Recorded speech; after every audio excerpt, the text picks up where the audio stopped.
মোদী সরকারের বিরুদ্ধে অনাস্থা প্রস্তাব বিরোধীদের আজ দুটি অনাস্থা আনছে বিরোধী জোট। এই মুহূর্তে যে খবর দেখে আমরা নজর রাখছি মোদী সরকারের বিরুদ্ধে অনাস্থা প্রস্তাব বিরোধীদের, এবং আজ দুটি অনাস্থা আনছে বিরোধী জোট। একটি প্রস্তাব আনছেন কংগ্রেস সাংসদ গৌরব গগৈ, এবং মণিপুর নিয়ে প্রধানমন্ত্রী কড়া বিবৃতি দাবি করছেন তারা। মোদী এবং বিজেপির উপর আস্থা রয়েছে মানুষের, প্রতিক্রিয়া দিয়েছেন সাংসদ বিষয়ক মন্ত্রী প্রহ্লাদ যোশী।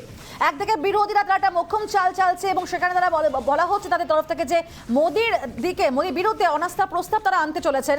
আজ দুটি অনাস্থার প্রস্তাব আনা হচ্ছে বিজেপির তরফ থেকে, যার মধ্যে যেমন জানা যাচ্ছে যে একটি প্রস্তাব আনছেন কংগ্রেস সাংসদ গৌরব গগৈ, এবং পাশাপাশি মণিপুর নিয়ে প্রধানমন্ত্রীর একটা কড়া বিবৃতি তারা দাবি করছেন। মোদী এবং বিজেপির ওপর আস্থা রয়েছে, পাল্টা আবার এমনটাই শোনা যাচ্ছে সাংসদ বিষয়ক মন্ত্রী প্রহ্লাদ যোশীর তরফ থেকে। তিনি বলছেন পরিষ্কার যে মোদী এবং বিজেপির ওপর আস্থা রয়েছে মানুষের। আর ঠিক এই নিয়ে কংগ্রেসের বিরোধী নেতা অধীর চৌধুরী তার বক্তব্য কি শুনুন।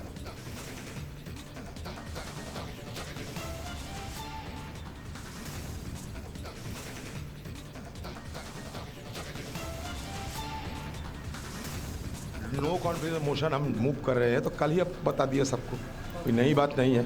और हमारे पार्टी की तरफ से जब चर्चा शुरू होगी हम नॉर्थ ईस्टर्न की रिप्रेजेंटेटिव को मतलब गौरव गोगोई को हम तैनात करेंगे। आज ही हमारे नो कॉन्फिडेंस मोशन हम मूव कर रहे हैं। सिग्नेचर हो गया 50 लोग का, सब 50 लोग का सिग्नेचर की जरूरत नहीं है, क्या करें।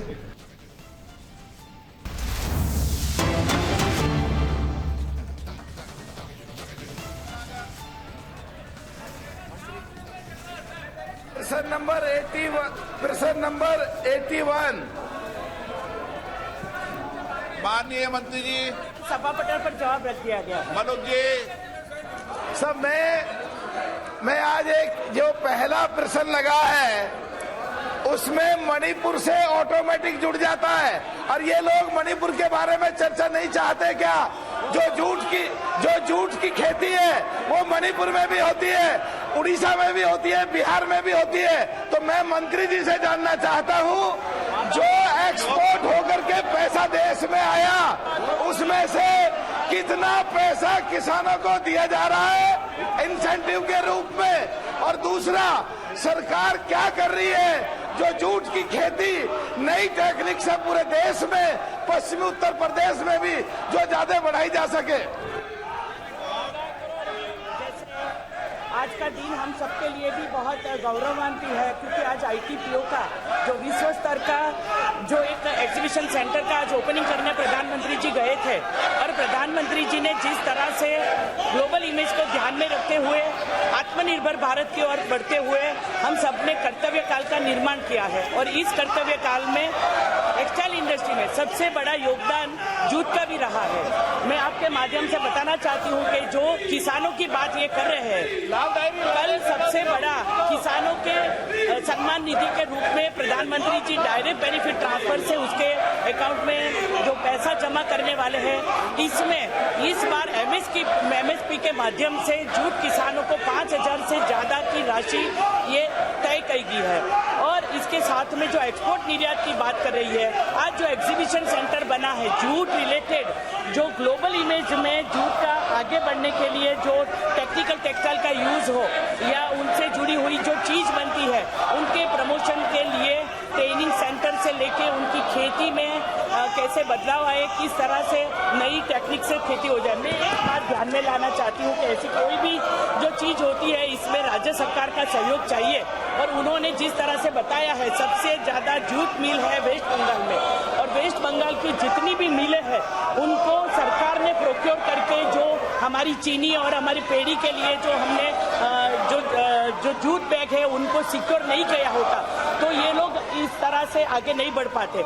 लेकिन इसमें भी ये परेशानी है कि उनको जो सरकार के सहयोग मिलते उनके जो सहयोग मिलता है, लेकिन उन्होंने अपनी टेक्नोलॉजी को अपग्रेड नहीं किया, ना तो नई मिल को अपग्रेड किया, ना ही तो टेक्नोलॉजी करी कैसे गोल्डन प्रकार का जूट बन जाए उसके लिए सोचा गया।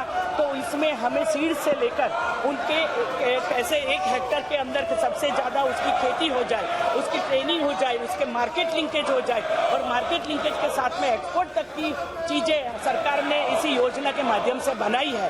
तो जो एक्सपोर्ट आज हुआ है, उन्होंने जो सवाल पूछा है कि आज तक का सबसे ज़्यादा एक्सपोर्ट जूट का पिछले साल के मुकाबले में इस साल जो हम लोगों ने तय किया है, तो उनका जूट के उत्पादन में 76 लाख बेल की तुलना में 2023 में 91 लाख बेल्स हो गया। और आज वर्तमान में 10,000 करोड़ रुपए की अधिक छूट जो तेलिया के लिए सरकार खाद्यान्न पदार्थ के लिए उनको दी जाती है। मलूक नागर जी, अब सीधा प्रश्न ये था कि जो एक्सपोर्ट होता है, जो इंसेंटिव सरकार देती है इस जूट की खेती बढ़ाने के लिए, सरकार ने किसान को क्या इंसेंटिव के रूप में दिया है? नंबर 1। नंबर दो कि क्या सरकार पूरे देश में जूट की खेती और खास करके मणिपुर में, जिससे वहां पैसा ज्यादा जाए और झगड़े बंद हो जाए, सरकार झगड़ों को भी कंट्रोल करे और आर्थिक रूप से भी मजबूत करे, उसके लिए सरकार क्या कर रही है? और तीसरा, पश्चिमी उत्तर प्रदेश में जूट की खेती कैसे ज्यादा हो, इसके लिए सरकार क्या कर रही है? उनकी लड़कियां होती है जो श्रमिकों की बालिका होती है, उनको 10वीं और परीक्षा पास करने के लिए 5,000 और 12वीं की परीक्षा पास करने के लिए 10,000 रुपया की स्कॉलरशिप प्रदान की है। सरकार ने 21-23 के दौरान लगभग 8200 बालिका को 7,000 करोड़ रुपए का स्कॉलरशिप प्रदान किया है।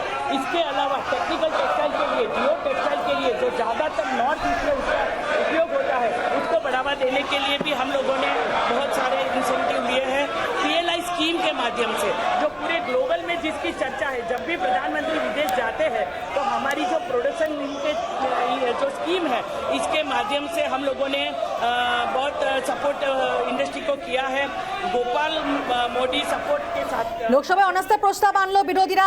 আজ অর্থাৎ বুধবারই অধিবেশন শুরু হতেই সংসদে অনাস্থা পেশ করে কংগ্রেস এবং বিআরএস।